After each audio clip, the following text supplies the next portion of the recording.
Olá, bom dia. Hoje, quinta-feira, dia 19 de setembro, a Notícia de Frente está no ar. E aqui o Antero Paes de Barros e o Lúcio Sorge. Antero, bom dia. Bom dia, Nayara. Bom dia, Lúcio. Bom dia ao telespectador e telespectadora. Bom dia, Lúcio. Bom dia, Nayara. Bom dia, Antero. E bom dia a você que nos honra com a sua companhia. Eu quero começar esta edição do A Notícia de Frente falando da filiação de Selma ao Podemos, e ela disse o seguinte: ontem foi a filiação, na quarta-feira a gente anunciou aqui na Notícia de Frente. Senadora Selma pede fim das oligarquias no país e garante investigar o judiciário. A senadora Selma Arruda assinou oficialmente a ficha de filiação ao Podemos na tarde de ontem, quarta-feira. A ex-juíza estava no PSL, partido que deixou após ser pressionada a retirar sua assinatura de requerimento da CPI da Lava Toga, que investiga ministros e juízes. E eu quero destacar também que no ato dessa assinatura, dessa troca, na verdade, de partido, Selma diz que agora ela vai ter mais independência, mas não vai deixar de ser uma aliada do presidente Jair Bolsonaro. Ela também disse que sem o ânimo de antes, né? Vai continuar aliada, mas sem o ânimo de antes. O Podemos não é uma oposição a Bolsonaro. O Podemos apoia muitas coisas que o Bolsonaro faz, mas o Podemos não apoia todas as coisas que o Bolsonaro faz. A Selma Arruda apoiava todas as coisas que o Bolsonaro fazia, até que ela descobriu que o Flávio Bolsonaro queria governar o mandato dela aos berros, aos gritos, tentando se impor na base de mais decibéis. Não aceitando isso, ela acabou se filiando a um outro partido, o Podemos. E disse que vai investigar o judiciário. Embora tenha uma determinação já, uma decisão do Davi Alcolumbre, o seguinte: que mesmo que tenham as assinaturas, ele não vai abrir a CPI. Agora ele criou coragem. Depois da entrevista do Gilmar Mendes, o presidente do Senado, Davi Alcolumbre, que é muito, mas muito pior que o Renan Calheiros, disse que não vai abrir a CPI para investigar a Lava Toga. Baseado numa entrevista do Gilmar Mendes, que disse que é inconstitucional. Então, portanto, ele não vai abrir a CPI, ponto final. Mesmo que tenha assinaturas suficientes, ele não vai abrir e vai criar um problema no Senado. Porque esse grupo Muda Senado, que é um grupo grande no Senado da República, esse grupo pode partir para a obstrução, prejudicando inclusive algumas pautas importantes para o país. E aí a CPI, ela seria inconstitucional porque não se pode investigar o judiciário, não se pode investigar os ministros do Supremo. Só para rememorar, teve uma CPI do judiciário quando eu fui senador. Nós tivemos uma CPI do judiciário. Quem conduziu a CPI do judiciário foi o senador Ramos Tebet, do Rio Grande do Sul, aliás, do Mato Grosso do Sul. Eu participei da CPI do judiciário. Vários desembargadores de Mato Grosso compareceram e deram depoimento na CPI do judiciário. Quer dizer, esse fato anterior mostra que pode sim ter CPI do judiciário. Ora, se pode ter uma CPI do Poder Judiciário, e outra coisa, é a função exclusiva do Senado fazer o impeachment do ministro do Supremo. Ora, se você pode ter CPI do Judiciário, os técnicos do setor legislativo do Senado são os mesmos da época em que eu estive senador. São os mesmos e mais preparados. Por que agora não pode? Mudou o quê para não poder? Mudou que nós estamos tendo um descumprimento do Estado de Direito no Brasil por parte do Poder Judiciário. O Poder Judiciário está tomando decisões sem estar baseado em leis. Por exemplo, o inquérito determinado pelo presidente do Poder Judiciário, designando o relator, sem que o Judiciário tivesse sido provocado para apurar agressões a membros do Poder Judiciário. E agora o seguinte, para tentar justificar essa abertura de inquérito, o presidente do Supremo está dizendo que descobriram muita coisa, ameaças muito graves, mas ele disse também o seguinte, olha, por enquanto não posso detalhar nada. Não pode detalhar nada, e ele disse numa entrevista na Globo News que ele está mandando, eu estou mandando para o Ministério Público, se for o caso do Ministério Público local, estou mandando para o Ministério Público Federal, se for o Ministério Público Federal. Olha, isso é uma esculhambação. Há muito tempo o Poder Judiciário está aplicando um golpe do país. Isso é golpe do Poder Judiciário. E é bom a gente falar porque, por exemplo, o PSL tem um discurso de que essa CPI, ela na verdade iria movimentar para o lado negativo o mercado financeiro brasileiro. Mas o que não é verdade, estudiosos do setor já afirmam, se tivesse que movimentar ou tivesse uma grande influência no mercado financeiro, por exemplo, a Bovespa já teria sentido só pelos rumores e isso não aconteceu. Então, essa tese do PSL de que os mercados iriam despencar, de que a Bolsa, enfim, os mercados iam sentir com a abertura da CPI negativamente, isso não existe. Segundo os especialistas, não existe. Essa tese não é do PSL. Essa tese é do senador Flávio Bolsonaro, que não quer investigar o Poder Judiciário, porque tem medo dele, Flávio Bolsonaro, ser investigado pelo Ministério Público com consequências no Poder Judiciário. Quer dizer, o Flávio Bolsonaro deve estar sentindo o seguinte, que o Judiciário acredita que ele, Flávio, por ser filho do presidente, é forte o suficiente para barrar uma CPI no Senado da República. E isso tudo fere o Estado de Direito.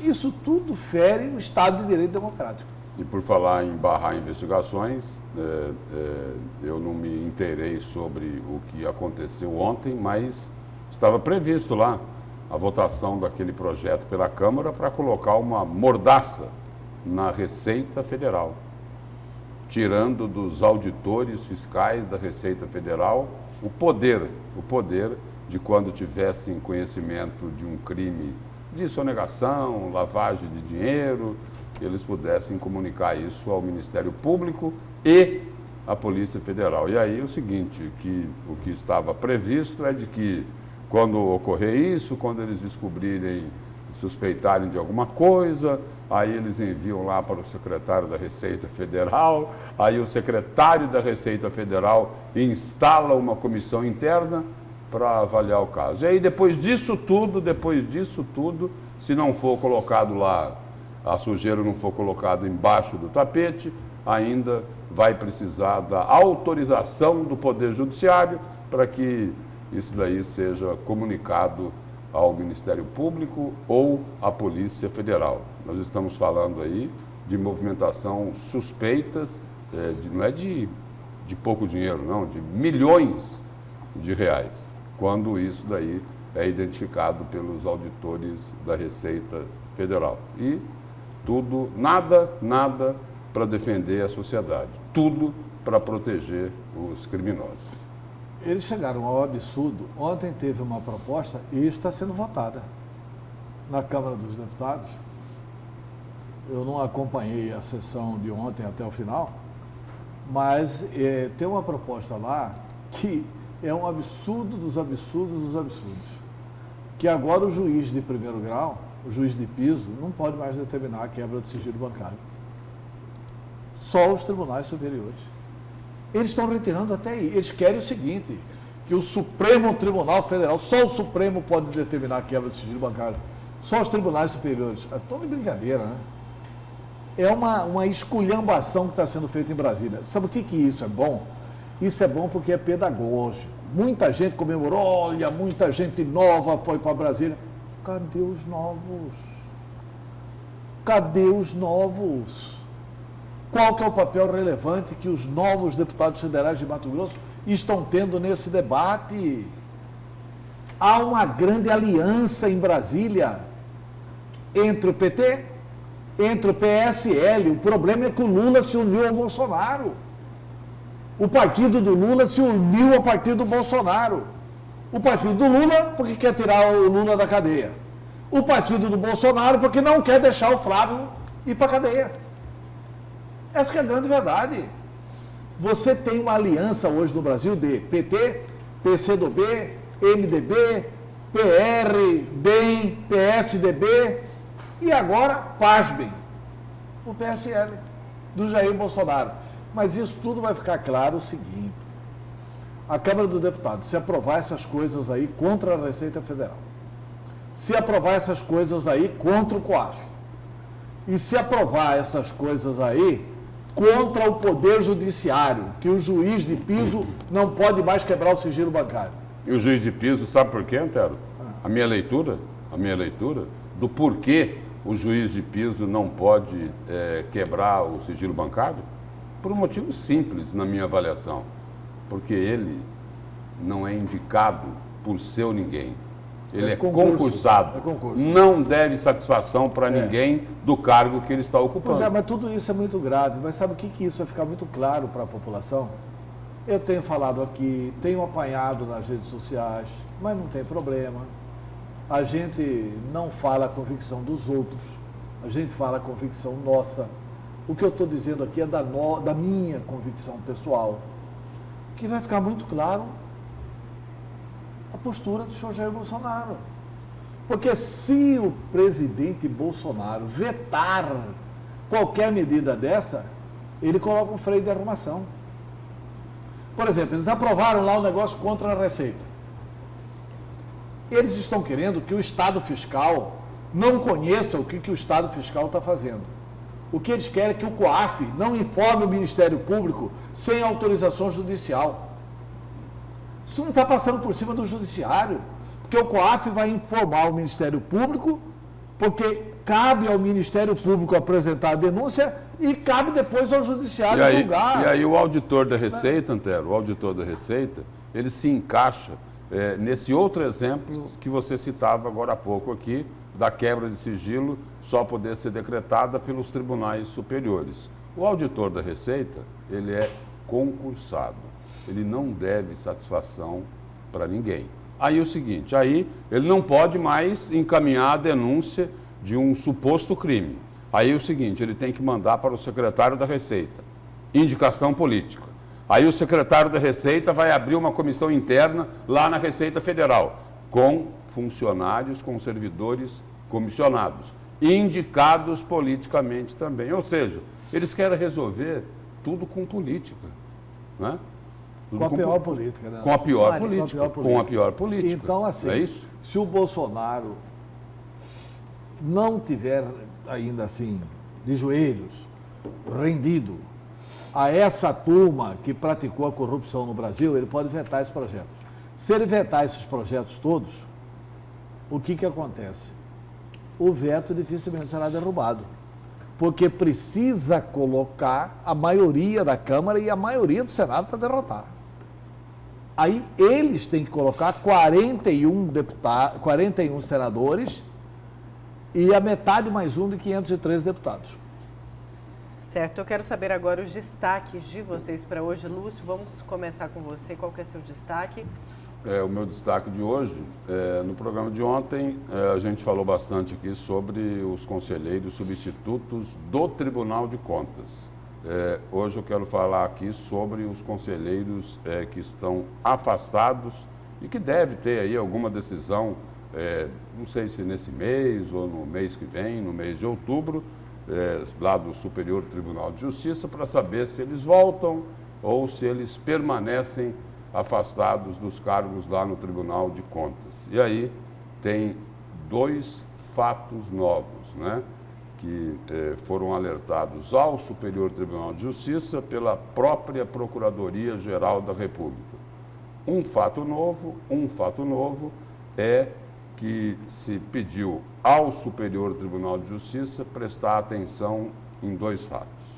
O primeiro, na quebra do sigilo bancário que ocorreu, numa quebra de sigilo bancário que ocorreu antes da Operação Malebold, que foi aí, me parece que a 12ª fase da Ararat, e essa Malebold foi resultado da delação do ex-governador Silval Barbosa. Então, a Procuradoria da República pede para que se observe bem uma quebra de sigilo, de sigilo telefônico que ocorreu. Telefônico ou bancário? Me parece que é sigilo telefônico, viu, Antero? Eu te confirmo daqui a pouco. E o outro fato que a Procuradoria chama a atenção do Superior Tribunal de Justiça é sobre a delação de um advogado que teria coisas, que disse coisas importantes à Justiça, e esse advogado era o dono lá daquele terreno no bairro Liberdade, que foi alvo da denúncia tanto de Silval Barbosa como do ex-secretário da Casa Civil, Pedro Nadaf. É o meu destaque. Certo, daqui a pouco a gente volta a falar sobre isso. E o seu, Antero? Meu destaque é o seguinte, que o senador Júlio Campos insistentemente tem dito de que, olha, o DEM tem que refletir sobre a questão do Emanuel Pinheiro, etc. Aí ele está percebendo que vai ter a vaga de senador. Aí ele resolveu concorrer ao Senado da República pelo Democratas. Ele quer repetir Júlio e Jaime ao mesmo tempo no Senado da República, né? E foi pedir apoio do governador Mauro Mendes.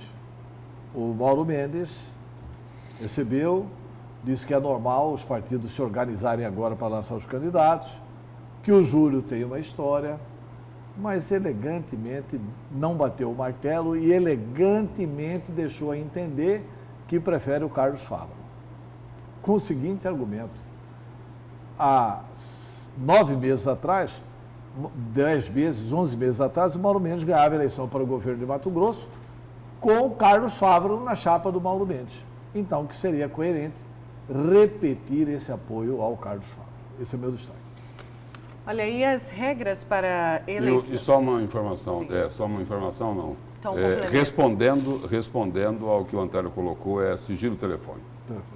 Certo. Daqui a pouco a gente também vai falar mais sobre os dois assuntos, porque vamos conferir uma entrevista com o líder do governo na Assembleia, o deputado Dilmar Dalbosco, que ele falou sobre as regras para a eleição do novo presidente do Tribunal de Contas de Mato Grosso e também sobre aquele polêmico projeto, o Cota Zero, porque ele é o presidente da comissão que foi criada pelo deputado Eduardo Botelho para discutir o Cota Zero. Então, confira na entrevista. O governo vai reformular o projeto? Veja bem, Luiz, nós, a Assembleia Legislativa, através do presidente, deputado Eduardo Botelho, criou uma comissão especial para tratar realmente o debate, avaliar as audiências públicas e ponderar algumas coisas ao projeto que nós temos que levar em consideração. Eu trato o projeto não com esta cota zero, eu trato como um projeto ambientalmente bom ao estado de Mato Grosso do transporte zero.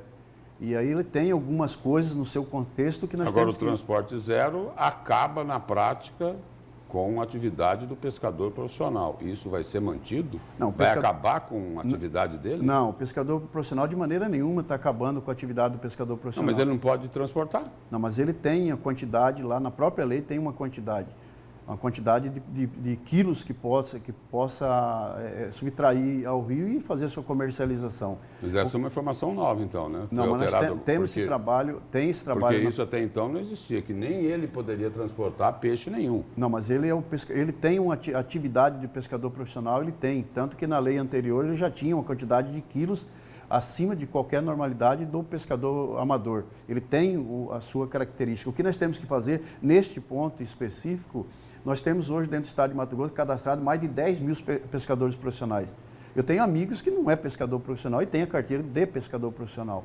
Então nós temos que fazer um recadastramento. Tem que fazer um pente fino aí. Um pente fino. Para separar quem é pescador e quem não é pescador. Eu acho que nós temos que tratar o pescador profissional com a decência e a qualidade que ele precisa. Se é 2 mil, 3 mil, se é 1.000, não os 10, 12 mil que estão hoje aí como cadastrados. Eu acho que tem que fazer um novo recadastramento com a participação do governo do estado. É isso que a Assembleia Legislativa deve indicar nas suas considerações. A Assembleia, recentemente, a Assembleia Legislativa aprovou um projeto. A minha pergunta é a seguinte: os conselheiros afastados pelo Supremo Tribunal Federal vão poder votar nessa eleição do mês de novembro? O entendimento que sim, até porque eles estão afastados, mas eles estão no cargo. Mas estão afastados por uma decisão judicial, uma decisão do Supremo Tribunal Federal. Vão desobedecer? Por exemplo, eles não podem frequentar eles não podem frequentar o TRE e vão poder votar? Não, mas a O lei... TRE não, o TCE. A lei ela fala o seguinte, que não pode concorrer o substituto, que não pode concorrer ao cargo. E pode votar, o substituto pode votar, não tem a necessidade do voto do conselheiro afastado, não fala isso na lei. Não, mas o senhor disse que ele pode votar. Não, então houve uma interpretação de forma... Confundi. O que fala é o substituto não pode concorrer à presidência do Tribunal de Contas. É isso que está. Porque pode também ter uma decisão da volta do titular. O eleitor não pode ser candidato, é isso? Não. Não, ele pode. O conselheiro substituto pode ser eleitor, mas ele não pode ser candidato. Mas aí vamos pensar de forma diferente, então. Como está sob liminar o afastamento, ou está o pedido de afastamento, revisão dessa decisão, ele volta a estar como titular, e aí como que fica? A pessoa que foi eleita presidente, substituto, ele perde a presidência, ou ele permanece e o outro não pode votar porque ele é presidente? Mas o substituto tem culpa da decisão do Supremo Tribunal Federal? Mas a qualquer momento pode ser revista. Então, essa que é a preocupação da própria Assembleia Legislativa, e que seja balizado esses critérios, que pode a qualquer momento também ser restituído ao cargo como conselheiro titular. E aí os conselheiros substitutos, eles estão reclamando, né, que estão sendo vítimas aí de uma ação orquestrada de aqueles que estão encastelados no poder. Você ouviu isso? Não, eu não vi essa matéria, até porque eu acho que eles foram... a forma de comentário não se diz a respeito, eu não concordo com o comentário deste tipo, até porque ele está substituto. E se caso liberar a vaga, ou o governo indica, ou a própria Assembleia indica, ele passa a não ser substituto. Vai ser substituto na saída, momentaneamente, da pessoa que for indicada. Bom, o que eu entendi ali, eu vou falar do Cota Zero. O que eu entendi das declarações do líder do governo, ele não é só o deputado Gilmar Dal Bosco, ele é líder do governo na Assembleia Legislativa. A impressão que eu tive é que ele colocou ali um fato novo, porque o Cota Zero gerou uma polêmica muito grande, e um dos pontos principais de toda essa polêmica é que os pescadores profissionais não teriam mais essa cota, vai lá, pesca e pode transportar. O que o deputado Gilmar Dal Bosco disse foi exatamente o contrário do que nós ouvimos até aqui. Ele disse, olha, não vai alterar nada para o pescador profissional, o que vai ter aí é o seguinte, é um pente fino, porque tem muita gente aí que tem carteirinha, que tem registro de pescador profissional e que não é pescador. Vai fazer o pente fino para saber quem é realmente, verdadeiramente pescador profissional, e aí, para o pescador profissional, não vai alterar em nada. E disse até o seguinte, lá no projeto, isso já está definido. O pescador profissional tem a cota lá de pescado que ele pode retirar do rio e depois ir comercializar. Não foi isso, Antero, que ele falou? Foi isso que ele falou, mas ele mostra, na minha opinião, eu tenho uma convicção. O deputado Gilmar, por causa dos seus afazeres, tem que viajar muito a Sinop, tem que cuidar do seu mandato, tem que cuidar da liderança do governo, é muito atarefado. E pela entrevista dele eu tenho uma absoluta convicção. Ele não leu o projeto. Simples assim. Ele não leu o projeto. Porque se não tiver mudança na questão do pescador profissional, não precisa mudar nada. E ele é presidente da comissão. Pois é, mas não leu o projeto. Não teve tempo ainda, a assessoria não informou, tal. Ele não leu o projeto. Porque, primeiro, ele fala em cota para pescador profissional. Hoje, como é que é hoje? O pescador amador tem cota. O pescador profissional, com a carteirinha de pescador profissional, ele pode transportar a quantidade que ele quiser. Ele não tem cota. Se ele quiser transportar um caminhão, 2 caminhões, 3 caminhões cheios de peixe, ele pode, não tem problema nenhum. Ele não tem cota, porque ele é pescador profissional. Então, se não for para alterar a questão do pescador profissional, não precisa alterar nada. Porque não são as carteiras em excesso que acabam fazendo a pesca industrial no rio. Essas carteiras em excesso, as pessoas pegam, sabe para quê, telespectador? Eles pegam a carteira em excesso para poderem transportar mais do que a cota. Porque o pescador amador pode transportar 10 quilos e um exemplar grande, né? Então, se ele tem uma carteirinha de pescador profissional, ele pode transportar qualquer quantidade. É só para isso que eles usam a carteira. Mas quem faz a pesca industrial no rio é o pescador profissional. Quem está deixando o rio sem peixe, desculpe, mas é o pescador profissional. E também essa agressão urbana que tem sobre os rios de Mato Grosso. Esse é um ponto. Aí ele fala da questão do conselheiro substituto não poder votar. A Assembleia está votando isso. Ele fala assim, vamos imaginar, não poder ser votado. Poder votar pode, não pode ser votado. Vamos imaginar que um conselheiro substituto ganhe a eleição de presidente. E amanhã ou depois o STJ modifica a decisão e os conselheiros voltam. Aí esse conselheiro substituto não pode mais ser conselheiro, portanto ele não pode mais ser presidente.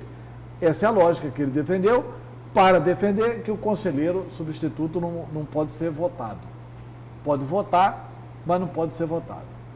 Aí dentro desta situação está resolvido o problema da eleição de novembro no Tribunal de Contas do Estado. Porque só tem 2 conselheiros efetivos hoje no Tribunal de Contas do Estado. Um é o Domingos Neto. O atual presidente. O atual presidente. E o regimento da casa, a não ser que seja modificado, os interinos podem até modificar como troco, né, proíbe a reeleição. Portanto, essa proposta legislativa da Assembleia de que não pode ser votado o conselheiro interino, deixa a eleição muito às claras. Mas essa decisão da Assembleia, esse projeto que foi aprovado Eles lá... querem colocar isso na Constituição, numa lei que obrigue a que seja assim. Isso impediria uma outra decisão do Tribunal de Contas do Estado? Se tiver uma lei que impõe que, por exemplo, Luiz Henrique não pode ser candidato, por exemplo, a Jaqueline não pode ser candidato, qualquer dos interinos não pode ser candidato, só pode votar, não pode ser votado, está decidido. Mas o que ele disse é o seguinte, é que nesse projeto isso já ficou definido. Ele falou o seguinte, olha, conselheiro substituto pode votar, mas não pode ser votado. Exato. Então está eleito o presidente da Assembleia de novembro. É Guilherme Maluf. Porque o Domingos Neto não pode, porque o regimento fala em reeleição proibida. A não ser que uma decisão da Justiça... Não, aí não depende da Justiça. A não ser que os conselheiros interinos, entendeu? Revoltados com essa situação, elimine a possibilidade da não reeleição e exijam a recandidatura do Domingos Neto. O que eu estou colocando... Ou que a Justiça derrube a lei da Assembleia. Eu estou dizendo, a outra alternativa, Antero, é que de repente, o Superior Tribunal de Justiça pode decidir que os conselheiros afastados podem retornar aos cargos. Bom, eu até acho que decide em outubro. Decide antes da eleição. Eu acho que decide antes da eleição. Eu acho que a gente está fazendo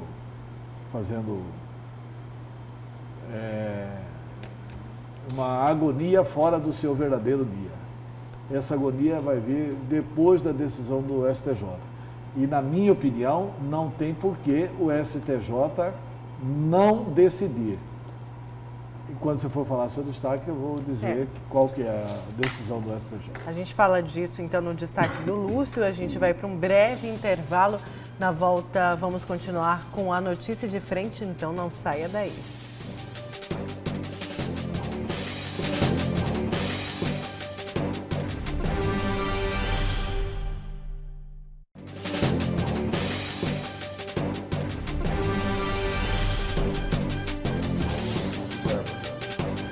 Voltamos com a notícia de frente desta quinta-feira e quero saber agora quem são os nossos cúmplices, Lúcio. Você conta pra gente? Vamos lá, Nayara. A Marina de Várzea Grande, o Ivonildo lá do bairro Carumbé, a Silvana do Cidade Verde, o Wendel do bairro Lixeira, o Admilson Braga de Várzea Grande, Celso do Bordas da Chapada, Ademir Campos de Chapada dos Guimarães, o Júlio lá de Juara, Magno Carvalho de Brito, Recanto do Laranjal.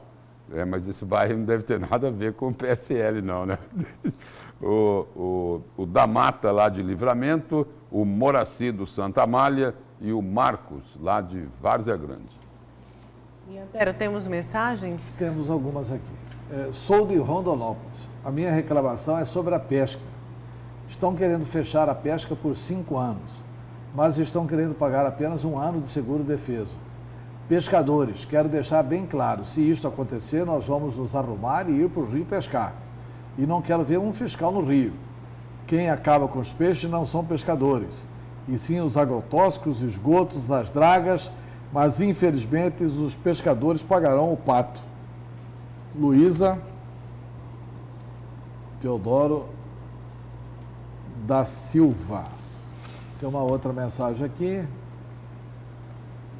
Uma mensagem do Alain Pierre, mas é muito longa. Alain, muito obrigado pela audiência. Tem uma outra mensagem aqui. Alô, Mato Grosso, acorda. Antigamente pescadores só andavam a pé ou de bicicleta. Hoje os pescadores, seja amador ou profissional, só andam de carrões. Muito esquema na Praia Grande. O presidente dos pescadores colocou toda a família, parentes e amigos para receber o auxílio Piracema. E passa uma rede a noite inteira. Acorda, Mato Grosso. Acorda, Mauro Mendes. Acorda, Sema. Cabide de emprego manejada e comandada por malandros. João Pedro do CPA. Ave Maria, João Pedro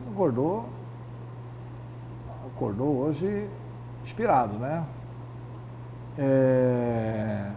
Aí tem um comentário aqui sobre o programa nosso de ontem. Antero, a Águas Cuiabá comete 3 procedimentos errôneos: aumento abusivo, cobrança irregular do esgoto e aplicação da taxa dos impostos.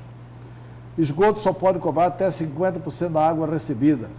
E os impostos também só podem ser calculados pela metragem da água recebida. Este projeto da Câmara faz parte do meu projeto da ET. A ET é a Estação de Tratamento de Esgoto, da ET Inteligente, que está no processo de marcas e patentes. Estou feliz por ver essa descrição em pauta. E aí ele não coloca o nome, tudo bem, nós lemos a mensagem, mas deixa eu só responder ao senhor o seguinte. Esgoto no Brasil inteiro cobra 90% do valor da água. Dessa informação sua. Que esgoto cobra 50% da água, você pode ligar para os vereadores de Sinop, você pode ligar para os vereadores de Barra do Garças, você pode ligar para os vereadores onde tem privatização de rede de esgoto e de qualquer cidade fora do estado de Mato Grosso também, e vocês vão verificar que é 90% do volume de água. É isso. Olha, vamos falar de saúde agora, porque parece longe um consenso sobre a dívida do Estado com a saúde de Cuiabá. O prefeito Emanuel Pinheiro afirma que tem 134 milhões de reais a receber e que, se for necessário, vai cobrar o valor judicialmente. Confira na reportagem. Bom dia. Para a Prefeitura de Cuiabá, o governo de Mato Grosso tem que pagar 2 dívidas ao município na área da saúde pública. Uma delas são aqueles 82 milhões de reais obtidos através de uma emenda parlamentar da bancada federal de Mato Grosso em Brasília. Dinheiro que foi emprestado pela Prefeitura de Cuiabá ao governo de Mato Grosso, ainda na gestão do ex-governador Pedro Taques, para ele, Taques, pagar os hospitais regionais de Mato Grosso. Esse dinheiro é da população cuiabana, esse dinheiro é da saúde pública de Cuiabá. Pertence à população e eu não abro mão do que pertence a Cuiabá, eu não abro mão daquilo que pertence à população cuiabana. Então já reconheceu os 39 milhões, então apresente uma proposta, não tem problema, não quero colocar a faca no pescoço de ninguém, certo? Eu quero apresente uma proposta e pague os 16 milhões restantes. Já orientei a minha equipe, sentar com a equipe, com os técnicos da Secretaria de Saúde e fazer um encontro de contas. O que é devido tem que ser pago, o que não é devido não tem problema. Se provarem, nós não iremos cobrar. A Prefeitura de Cuiabá alega os 100 milhões de reais obtidos pelos senadores Wellington Fagundes e Blairo Maggi no programa Chave de Ouro do governo do presidente Temer, não pagaram, não quitaram os 82 milhões de reais emprestados pelo município ao Estado. A emenda de 82 milhões é para Cuiabá. Essa emenda é Cuiabá e Cuiabá, mais uma vez, abriu a mão para o Estado que precisava compor, precisava ajudar a saúde pública no interior. Mas, neste momento, o meu foco, nós vamos lutar por esse recurso também.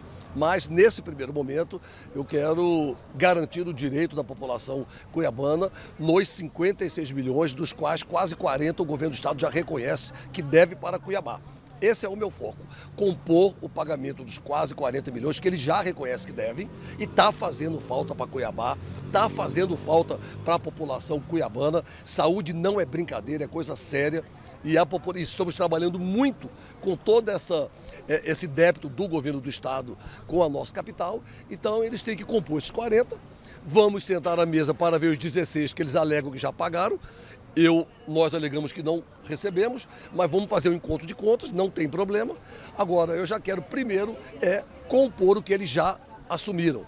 Mesmo que o governo de Mato Grosso decida pagar os 82 milhões de reais à Prefeitura de Cuiabá, pode haver a necessidade de autorização da Assembleia Legislativa para que esta operação seja efetuada. Fico feliz em ver a postura do líder do governo, entendeu?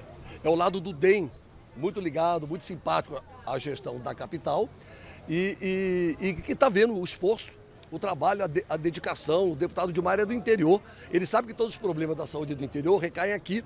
Ele sabe que Cuiabá está carregando nas costas a saúde pública do estado com todo esse déficit, com todo esse débito do governo conosco. Para receber os 39 milhões já reconhecidos pelo estado, a prefeitura admite qualquer forma de pagamento. Devem 40 milhões, então lá, como é que vocês podem pagar? 4 de 10, certo? 4 de 10 milhões, 8 de 5 milhões, entendeu? Ou assim sucessivamente. Para receber as dívidas da saúde do estado, o município de Cuiabá admite até a intermediação de órgãos fiscalizadores, como o Tribunal de Contas do Estado e o Ministério Público Estadual. Se o Tribunal de Contas puder ajudar, se o Ministério Público puder ajudar, nós vamos tentar todos os encaminhamentos menos traumáticos. Agora, se não for possível, nós não podemos abrir mão de 56 milhões devido à saúde pública da população cuiabana, principalmente que quase 40 já é reconhecido. Então, eu quero uma proposta imediata. Mas se não houver acordo, a Prefeitura de Cuiabá admite a possibilidade de cobrar as dívidas da saúde do governo de Mato Grosso na Justiça. No momento, estamos preparando, estamos tentando esgotar os canais de negociação, inclusive já conversando com deputados estaduais, deputados federais, para poder intermediar, para que venha uma proposta, pelo menos. Eu não quero só que reconheça. Reconhecer já foi importante. Vocês viram que eu estou falando a verdade. Mas agora eu quero uma proposta, certo? Eu quero uma proposta, que é isso que a população cuiabana espera. E aí, a partir daí, eu já estou preparando a judicialização. Mas o que eu quero mesmo é a negociação tranquila e que, dentro daquilo que o governo possa também assumir, começar os repasses para compor essa dívida com Cuiabá, essa dívida com a saúde da população cuiabana. Com apoio técnico de Juarez Emílio e imagens de Edilson Paulo, Antônio Carlos Silva para a Notícia de Frente. E olha, antes da gente comentar, o secretário de Saúde de Mato Grosso, Gilberto Figueiredo, afirma que a dívida não é real e que o prefeito de Cuiabá está tratando o assunto politicamente. Confira na reportagem. O secretário de Saúde do governo do estado, Gilberto Figueiredo, voltou a afirmar que o estado não vai repassar para a prefeitura de Cuiabá 82 milhões que seriam para equipar o novo pronto-socorro de Cuiabá. De acordo ainda com as declarações do gestor, ele não compreende o fato que faz com que o prefeito da capital continue cobrando o Mauro Mendes, sendo que teria aberto mão deste recurso durante a gestão do ex-governador Pedro Tax. De acordo com a análise do secretário, este cenário de cobrança trata-se apenas de uma configuração política e de adversidades. Como que um prefeito, que ao longo de 2 anos de gestão era alinhado ao governo do estado à época, um governo que deixou uma dívida enorme com 141 municípios de Cuiabá e não fez nenhuma ação mais severa de cobrança com aquele governador. Agora tem um governo que está adimplente, que está pagando inclusive a dívida do passado aos 141 municípios, o prefeito local insistentemente faz uma provocação dizendo entrar na justiça. Provavelmente ele sabe o endereço do Tribunal de Justiça, se for essa a decisão dele, ele sabe o caminho a tomar. O secretário de Saúde, também o próprio governador, relembram o fato de que o próprio, então, ministro Blairo Maggi destinou para o hospital 100 milhões de reais. E este recurso justamente teria como destinação a aquisição dos equipamentos. Esse recurso que era para ser utilizado para equipar o novo hospital e pronto-socorro de Cuiabá foi depois substituído por uns 100 milhões de reais, ou seja, um valor até superior numa iniciativa feita pelo então ministro Blairo Maggi, cujos recursos foram repassados à Prefeitura. A dívida que o Estado de Mato Grosso tem oficialmente com a Prefeitura de Cuiabá não é especificamente só da Prefeitura, né? São dívidas e repasses de auxílio fundo a fundo do governo do Estado para o pronto-socorro e para o Hospital São Benedito, e os demais não é para a Prefeitura. Passa pelo Fundo Municipal, mas são recursos que vão para o HGU, Santa Helena, Hospital do Câncer e por aí afora. Bom, e o próprio governador Mauro Mendes, né, ele reforçou aí as declarações do secretário estadual Gilberto Figueiredo. O governador Mauro Mendes disse o seguinte, abre aspas, o Blairo Maggi conseguiu 100 milhões para comprar o equipamento para Cuiabá. Então ele quer esses 82 milhões para quê? Aí continua o governador. O objeto inicial era para comprar equipamentos. Ele vai comprar equipamentos de novo? Pergunta Mauro Mendes. Vai colocar onde? Este dinheiro é o questionamento aí feito pelo governador Mauro Mendes. E aí que completa dizendo o seguinte, porque foram gastos não. O governador disse que foram dados 100 milhões e o dinheiro foi dado para comprar equipamentos. Comprou ou não comprou os equipamentos? Se comprou, está lá. E aí não precisa comprar mais. É a resposta do governador Mauro Mendes. E antes ele já tinha dito o seguinte, olha, esses 82 milhões de reais, o Estado não vai repassar para a Prefeitura de Cuiabá. Ou seja, se a Prefeitura realmente for continuar cobrando esses 82 milhões que era da emenda parlamentar, vai ter que buscar em outro caminho. Porque, judicialmente, como já disse o prefeito judicialmente, né? Porque o governo já disse aí, por mais uma vez, o secretário Gilberto Figueiredo acabou de reafirmar de que o governo não irá repassar esses 82 milhões de reais. A grande verdade é o seguinte, né? Não sei por qual motivo, o Emanuel Pinheiro agiu mal e deu sorte ainda. Ele agiu mal porque ele abriu mão dos 82 milhões para o Pedro Taques, com uma conversa do Pedro Taques, que eu disse aqui nesse programa que ele não iria cumprir. O Pedro Taques falou que repassaria no outro ano para o prefeito Emanuel Pinheiro a tempo de comprar os equipamentos, não repassou coisa nenhuma. E a sorte do Emanuel Pinheiro foi que o Blairo Maggi entrou na parada e conseguiu os 100 milhões para comprar os equipamentos. Porque, na verdade, o Emanuel Pinheiro, criminosamente, equivocadamente, erradamente, abriu mão de 82 milhões de Cuiabá, repassando o dinheiro para o governador pelo táxi.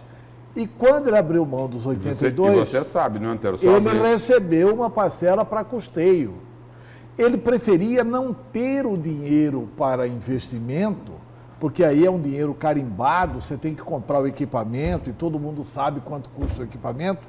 Ele preferiu, na época, que era uma época pré-eleitoral, né? Ele trocou 82 por 16, só que o 16 veio para custeio. E custeio tem uma manobra maior por parte do gestor público, né? Esse é um ponto. Então, se há responsabilidade de Cuiabá não ter recebido esse dinheiro, a responsabilidade foi de Emanuel Pinheiro.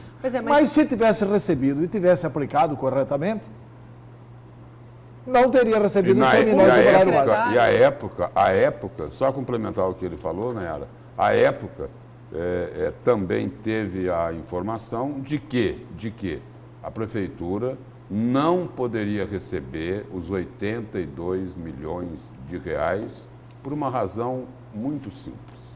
Teria que ter entregue o plano lá no Ministério da Saúde, e isso não teria sido feito pela Prefeitura, e aí para não se perder os recursos de 82 milhões, era mais de 82 milhões, mas para não se perder, inclusive, esses 82 milhões da emenda parlamentar, é que acabou lá saindo o acordo para que o governo do Estado recebesse esses recursos. Como que foi o nome dessa operação que teve na saúde da prefeitura? Sangria. Sangria. Isso aí gerou a Operação Sangria. Porque os 100 milhões posteriores só foi conseguido, não foi graças ao prestígio de Emanuel Pinheiro junto ao Brairo Maggi, não.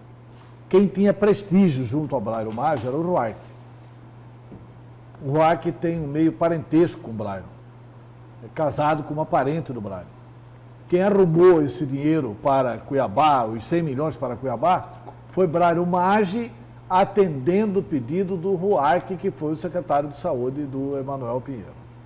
E depois deu aquele problema todo. Na época já tinha denúncia dos vereadores contra o Ruark. O Emanuel Pinheiro não tomou providências e depois teve que afastar o Ruark por causa das prisões que aconteceram na Secretaria e na Subsecretaria de Saúde de Cuiabá. Agora, o nível é que não está bom, né? Nós temos um prefeito da capital, um governador do estado e um secretário estadual de saúde batendo boca. O que a população quer é solução para os problemas da saúde e não conversa fiada. Agora aí é o seguinte, o acordo aí é muito difícil, né? Não vai ter acordo. Quer dizer, sobre porque isso não vai ter acordo. um cobra 82 milhões, o outro fala, não devo e não vou pagar. Né? Aí tem uma dívida lá de 56. Essa aqui está mais fácil, né? Porque a prefeitura diz que tem 56 milhões para receber, o Estado tem 40 milhões para pagar. 39. Quase 40, não é? Só arredondei a conta aí. E aí o prefeito disse que até aceita conversar para que se apresentem lá os documentos para saber se é 39 ou se é 56. O secretário Gilberto já falou o seguinte, que ele vai continuar pagando para trás com os mesmos critérios, porque o que está para trás de atrasado está com os 141 municípios. Cuiabá já recebeu muito dinheiro do atrasado, porque nesse ano foram mais de 20 milhões. 26 milhões este ano. Do que era do atrasado.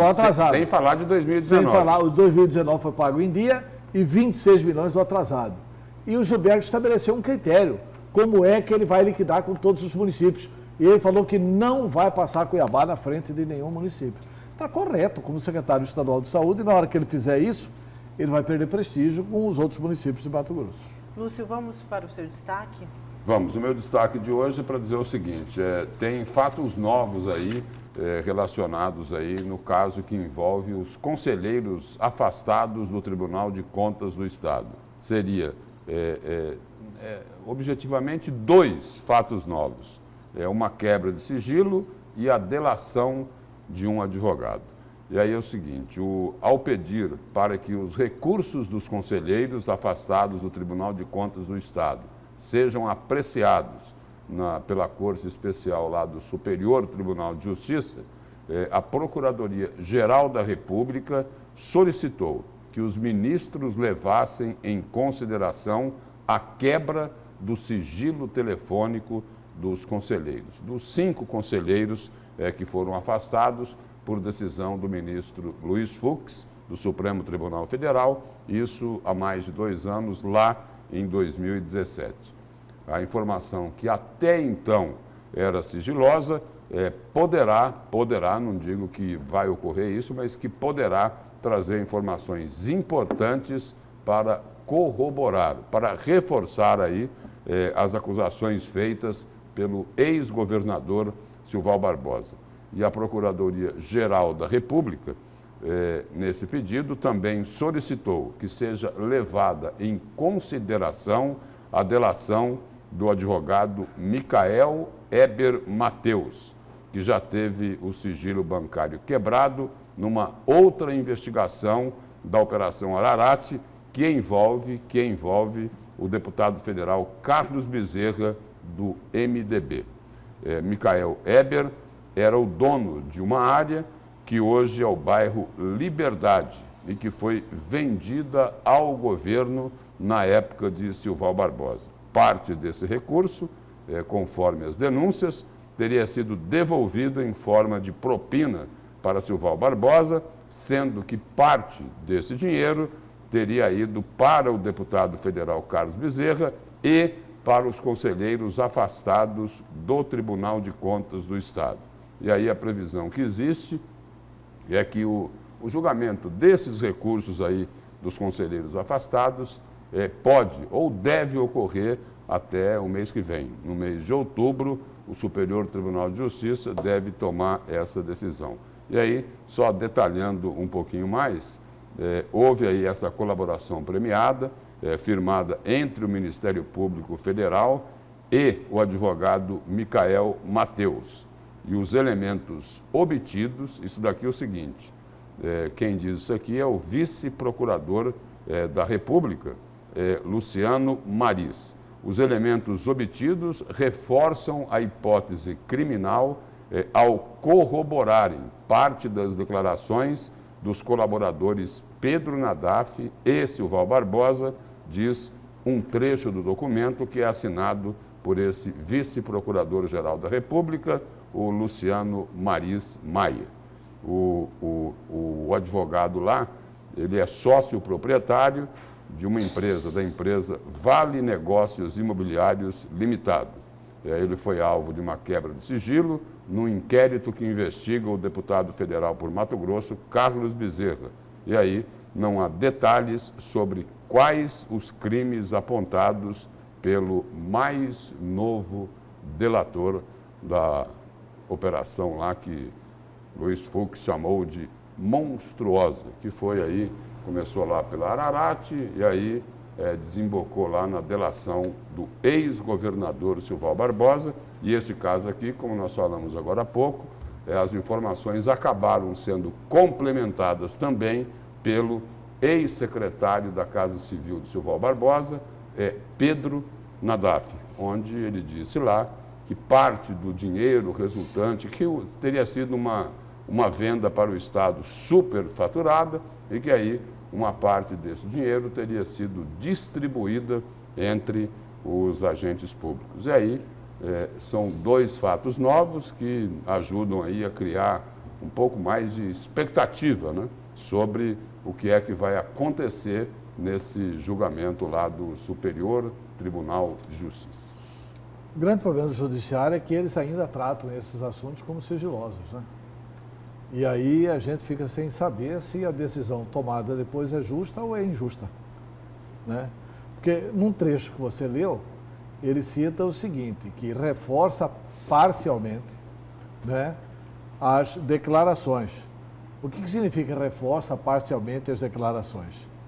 Significa que reforçam a hipótese criminal, é o texto. Reforçam a hipótese criminal, mas ao corroborarem parte das declarações dos colaboradores Pedro Nadaf e Silval Barbosa. Corrobora parte. Quais são as partes que corroboram? Envolve quem? Quer dizer, deixar para que seja analisado. Não, eles estão fazendo isso muito provavelmente nos autos do processo, lendo os autos do processo. Isso vai estar mais esclarecido para os juízes que vão julgar isso, né? Os advogados de defesa, evidente, têm acesso a isso. É evidente que os advogados de defesa têm acesso a isso. Mas o que é corroborar parte? Corroborar parte pode ser várias coisas. Corroborar parte pode ser o seguinte, nesse caso aí. A parte aí, por exemplo, um entendimento que pode existir. Corroborar parte das declarações de Silval Barbosa e de Pedro Nadaf naquilo que se referia aos conselheiros, pode ser interpretado assim? Pois é, pode ser e pode não ser. Pode ser que naquilo que se referia aos conselheiros está corroborando parte, né? Porque se você pegar a delação do Silval e corrobora parte da delação do Silval e do Pedro Nadaf, pode ser que corrobore o seguinte, que realmente teve propina, que realmente esse advogado passou dinheiro para o Silval e para o Pedro Nadaf. Mas está provado aí que esse dinheiro foi para o Bezerra? Para o Carlos Bezerra? Está provado que o dinheiro foi para os conselheiros? É isso que precisa ficar provado. Porque se o dinheiro foi para o Silval Barbosa e para o Pedro Nadaf, que foram também delatores, resta a eles provar o caminho do dinheiro. E aí o seguinte, né? só continuando porque já tem a história da promissória que ninguém acha, né? Aí só continuando o seu raciocínio, quer dizer, a Procuradoria da República chamou a atenção do Superior Tribunal de Justiça para dois fatos. A delação do advogado que vendeu o terreno superfaturado para o Estado. E aí, o outro fato que a Procuradoria chama a atenção do Superior Tribunal de Justiça, para que leve em consideração, sigilo, a quebra do sigilo telefônico dos conselheiros. São dois pontos. Vê se você conversa, se não tem conversa, né? E quem conversou, né? Os 5 conselheiros conversaram? Quem conversou com quem? Quer dizer, isso tudo é muito importante, realmente, levar em consideração. Agora, seria mais importante se ele já tivesse colocado no site do STJ, está aqui, para a imprensa aberto. saber, gente. Não se trata de julgar antecipadamente ninguém, é até para se fazer um melhor juízo do julgamento. O judiciário precisa aprender uma coisa, passou o tempo que juiz só falava nos autos. Juiz precisa falar. Olha, vamos para mais um intervalo. Na volta, a gente vai falar aí sobre essa possível eleição para o Senado com a confirmação da cassação de Selma Arruda. Então, não saia daí.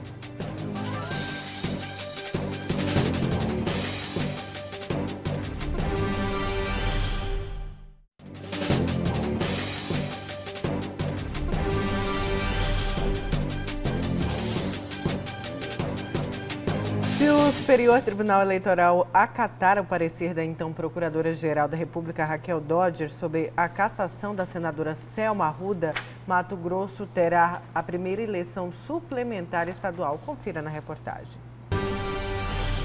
Bom dia a vocês e a todos que nos acompanham aqui no A Notícia de Frente. Sobre a cassação da senadora Selma Arruda, a Procuradora-Geral da República, Raquel Dodge, já deu um parecer favorável. E agora o TRE Mato Grosso aguarda uma análise para saber se realmente vai acontecer a cassação da senadora e se será necessária a realização de novas eleições. Eu vou conversar com o diretor-geral do TRE, Mauro Sérgio.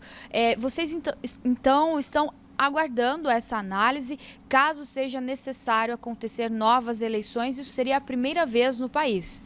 Sim, exato, né? É um processo bem complexo, né? Nós julgamos aqui esse processo no início do mês de abril desse ano. Teve recurso, esse recurso subiu ao TSE e agora, semana passada, nós tivemos o parecer, né, da Procuradora-Geral da República, a Procuradora-Geral Eleitoral, no sentido de que se mantenha a decisão aqui do TRE de Mato Grosso, que visa, né, a cassação do diploma da senadora Selma.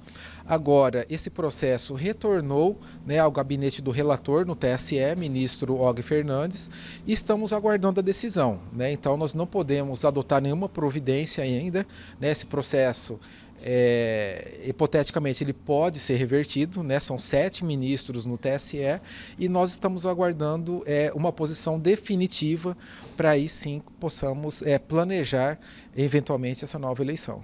O ministro não tem um prazo, mas você acredita que esse resultado sai ainda esse ano?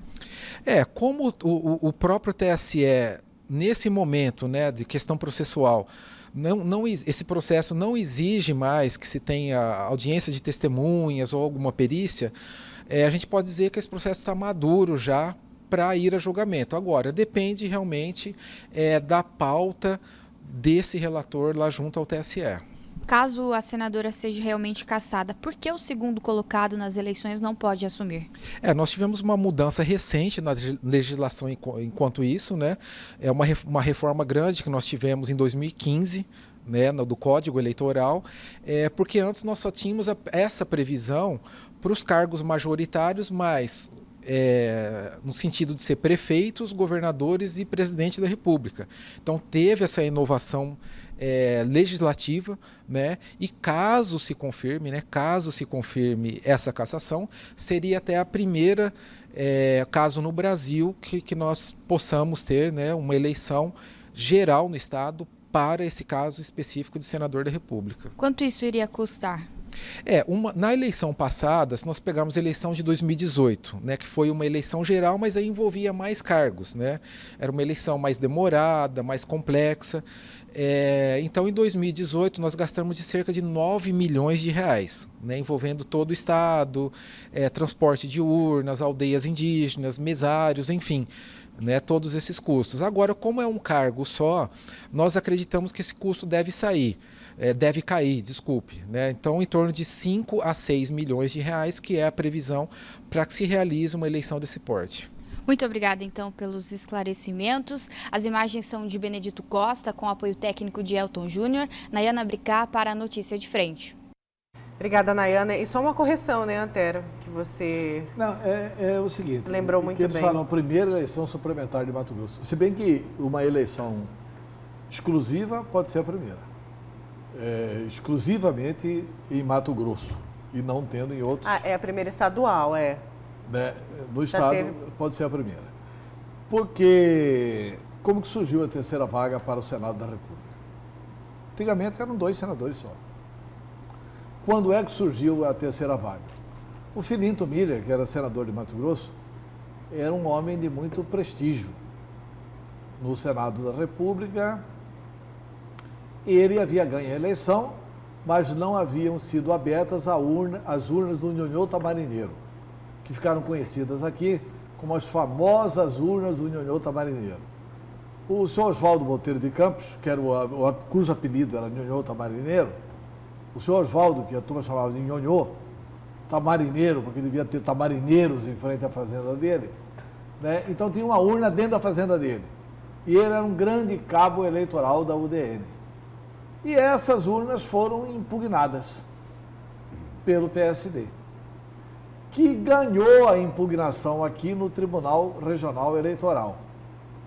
Chega em Brasília, eles mandam abrir a urna e contar a urna. O PSD já sabia que lá era assim, votam 580 da UDN. Era um voto assim, de cabresto, controladíssimo, etc. e tal, como se falava na época. Com a recontagem, com a autorização do TSE, Vilas Boas ganha a eleição. O grande Filinto Miller deixa o Senado da República. O que faz o presidente? Cria a terceira vaga para o Senado. Mas aí não criou uma eleição suplementar só aqui para Mato Grosso. Criou uma eleição suplementar para o Brasil inteiro. Foi assim que surgiu a terceira vaga para o Senado. Nós já tivemos um bom tempo só 2 senadores. Foi para contemplar o Filinto, aí o Filinto disputou, ganhou a eleição, voltou para o Senado. Antero, vamos para o seu destaque, então? Bom, meu destaque é o seguinte, eu acho até que estão com muita pressa para essa questão da cassação da Selma, né? Todo mundo trata isso como se fosse assunto liquidado. Eu acho que essa é uma corrida de barreiras. Ainda tem muita coisa para acontecer e pode ser que demore muito mais do que os adversários querem a cassação da Selma. Por quê? Porque ela vai ser julgada pelo TSE e com o parecer da Procuradoria-Geral da República favorável à sua cassação, ela vai expor os seus argumentos, mas vamos admitir que os argumentos jurídicos dela não sejam os melhores e ela perca a votação no pleno do TSE. Ela ainda pode fazer embargos de declaração, que vai levar aí um bom tempo nessa discussão dos embargos de declaração. Depois de julgados os embargos de declaração no próprio TSE, ela pode fazer um recurso ao Supremo Tribunal Federal, que normalmente o Supremo referenda a decisão do Tribunal Superior Eleitoral.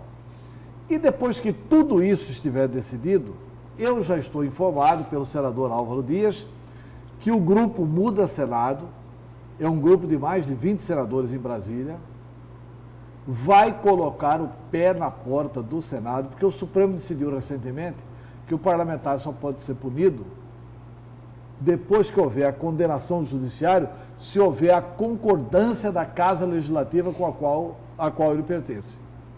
E os senadores vão trabalhar para a Selma ficar no Senado. Os senadores vão trabalhar pela não concordância, praticamente para anular a decisão da Justiça Eleitoral. Aquela decisão do Supremo lá atrás, que teoricamente é uma decisão que não teria efeito nenhum, etc. e tal, agora vai se mostrar a ineficácia da decisão, porque abala, inclusive, os fundamentos do Poder Judiciário.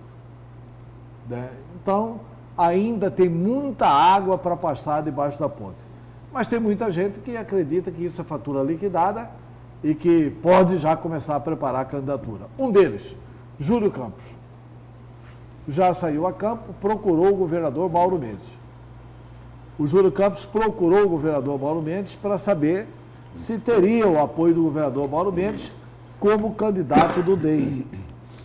O governador, que é do DEM, e essa matéria eu publiquei no site PNB Online, ele disse o seguinte, que já foi procurado, ele acha normal, legítima a pretensão do Júlio Campos, que ele preenche todos os requisitos, legítimo que o DEM queira ter candidato, mas ele preferiu não bater o martelo, apesar do Júlio ser do DEM, de que iria apoiar o Júlio Campos. Por que isso? Porque anteriormente o governador já havia manifestado a preferência pela candidatura de Carlos Fávaro ao Senado.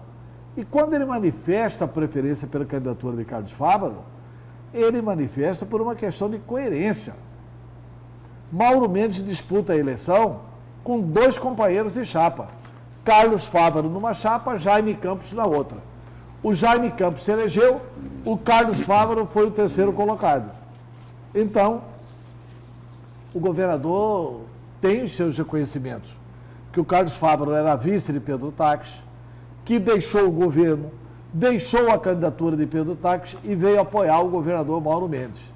Então, o Mauro Mendes acha o seguinte, que não seria muito coerente, 9 meses depois do pleito que ele disputou junto com o Carlos Fávaro, numa eleição suplementar, ele pedia apoio para outro senador.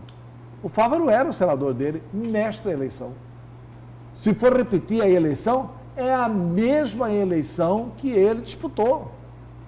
Então, ele está achando muito coerente repetir o apoio para o Carlos Fávaro.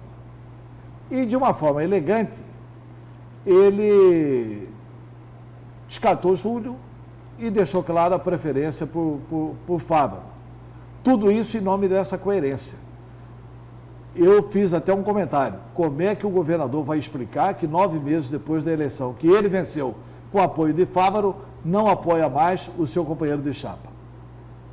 E fiz um outro comentário aqui. Podem ter a certeza que o não apoio de Mauro a Júlio Campos não tem nada a ver com o insistente apoio de Júlio a Emanuel Pinheiro à Prefeitura de Cuiabá. Pode acreditar. Não tem nada a ver. É porque ele quer manter a coerência mesmo de... Se fosse numa mensagem, por exemplo, é lá no seu site isso, né? No meu site. Mas se fosse assim, tipo, uma mensagem de WhatsApp, né? E tinha lá o kkkkkk. Ou não? Ou não tem nada a ver uma coisa com a outra? Eu acho que não tem nada a ver, mas vai parecer. Vai parecer, né? Vai parecer que tem. Mas eu acho que não tem nada a ver. Eu acho que é a manutenção da coerência mesmo com relação ao fato do Carlos Fávaro ter sido companheiro de chapa dele. E antes da gente, a Nayara já apontou aqui que falta um minuto, eu queria só fazer um registro. Hoje, dia 19, né, é o dia do depoimento do doleiro Lúcio Funaro, que foi convocado lá pela CPI da sonegação. E aí, eu quero só registrar aqui uma nota que foi publicada no final da tarde de ontem pelo site Folha Max. O doleiro Lúcio Funaro deve trazer revelações fortes sobre os bastidores da política de Mato Grosso. Delator da Operação Lava Jato, ele depõe nesta quinta-feira lá na CPI da sonegação.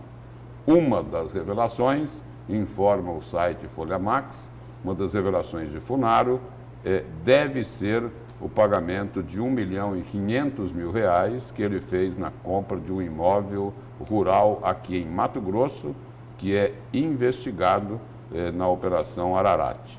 O pagamento foi realizado a mando dos donos do grupo JBS Friboi, Joesley e Wesley Batista. E a área, segundo informações, seria dividida entre 2 grandes ex-políticos do Estado. E aí, uma outra informação é de que esta propriedade hoje estaria em nome de uma empresa.